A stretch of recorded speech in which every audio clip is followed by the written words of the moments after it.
Today we're going to do a full health assessment on our patient Antonio. He's a 28-year-old man. In continuation, according to the assessment, there are certain tools I do not have the privilege of having at this moment. So we will make do with what we have, and we will pretend to have some of the necessary tools as needed, and go ahead and assume that the patient's, let's say, vital signs or certain aspects are normal. With continuation, we'll start with, like you would any normal health assessment. We'll put a patient in a nice, comfortable, quiet, private room. We will first get the history, etc. So we give him some privacy, put him in a quiet room. We presented ourselves as his nurse today. Hi, I'm Hillary. I'll be your nurse today. Okay, Hillary. Thank you. I'm here to ask you some quick questions. As I am taking his history, I'm going to go ahead and look at his general appearance. He is dressed appropriately. He looks bathed, haircut, clean nails, etc. His level of consciousness is acute. Visibly, I can tell that he's a little bit overweight, but not nutrient deficient. His posture is balanced and erect. He seems to have no physical deformity, no involuntary movements, and his facial expressions, mood, and affect are calm and typical for the situation in which he's being presented. Our patient speaks primarily Spanish, but due to the video, we're going to go ahead and speak English. But if we were in a real medical setting and I am a proficient Spanish speaker, which I am, I would go ahead and ask the questions and examine my patient completely in Spanish to avoid any language barriers which might come about. So I go ahead and just take his history. Antonio, are you here for like your annual? Yes. Have you been feeling tired? Have you had any abnormalities that you would like me to look upon? I feel tired sometimes. You feel tired sometimes? Okay. Anything else? No, just I want to check. Just to make sure everything's good? Yeah. Okay, so the first thing we're going to do is go ahead and take his vitals. So we're going to please step on the scale. We're going to go ahead and take his weight. We're gonna pretend that there's a scale. We took his weight, okay?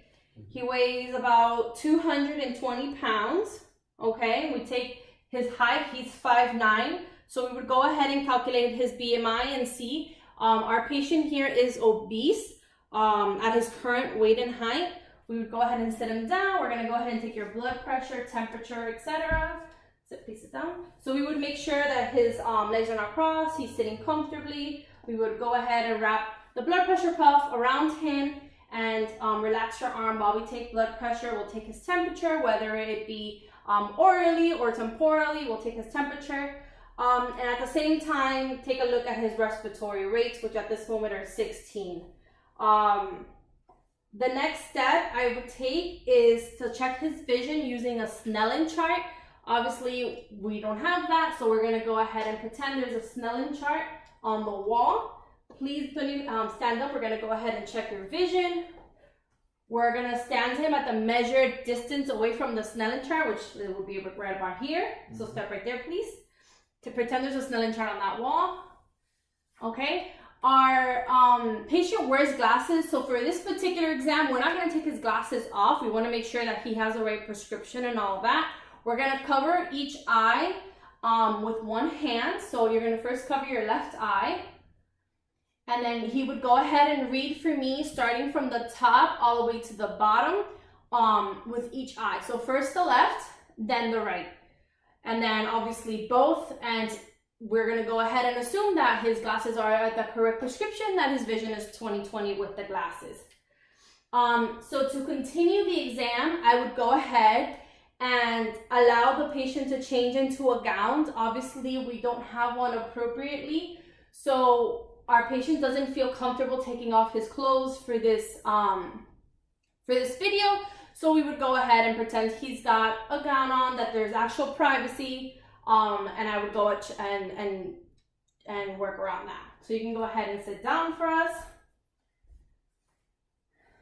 So the first thing we would do is go ahead and ask the patient. We're going to do a quick skin assessment. Have you found any lesions, abnormal bumps, anything out of the ordinary around your body? No, nothing. No? So we're going to go ahead and look at your nails and your arms. I would go ahead and flip his arms. His skin looks normal from any abnormality. He does have normal amount of hair for a male, no edema in any arms and no rashes. His nails are pink and convex with a less than 2-second refill in both hands. I would go ahead and inspect his scalp. Luckily, he has no hair. Short hair, so it's easier to inspect. I see no lines, no bumps, nothing out of the ordinary. What I can do tell is that he is balding and having loss of hair anteriorly and posteriorly to the scalp. His eyebrows and eyelashes and beard do look like a normal hair distribution for a man his age. Like I said, we're gonna go ahead and check his, we're gonna go ahead and continue to his facial area, where we're gonna check to see if there's any tenderness. Does this hurt when I go like this to you? No? Okay, so his sinuses are not tender. We're gonna go ahead and check the temporomandibular joint. Go ahead and open your mouth for me and close it. Open it and close it, and that doesn't hurt, right? No. Okay, perfect. So normal there, with no tenderness. The next step is to test the cranial nerve number 2 with confrontation. So you're just gonna go ahead and follow my finger with your eyes, okay? Perfect. His eyes are looking good. I'm gonna go ahead and place with my finger different numbers around your, your vision area, and go ahead and tell me what those numbers would be, okay? So right over here, what is it? 2. You're still looking at me, okay? 2. What about here? 3. What about here? 4. What about here? Looking at me. 2. What about here? 2. What about here? 3. Perfect. So with that, I went ahead and tested cranial nerve number 3, 4, and 6 by testing the 6 cardinal positions. Unfortunately, I have left my light at work about a few weeks ago. So we're gonna go ahead and pretend that I have a little light. We would go ahead and dim the lights of the assessment room, but because we want to visualize, we're not gonna go ahead and do that. But I would go ahead and check his pupils. Go ahead and look at me, right at my nose, right over here, and don't look at the light, okay? And I would go ahead and check his pupils. We're gonna assume that the pupils are equal and brisk to the reaction of the light. So far so good with his eyes. I would go ahead and also check if he's complaining of any eye itching or anything like that. I would go ahead and check his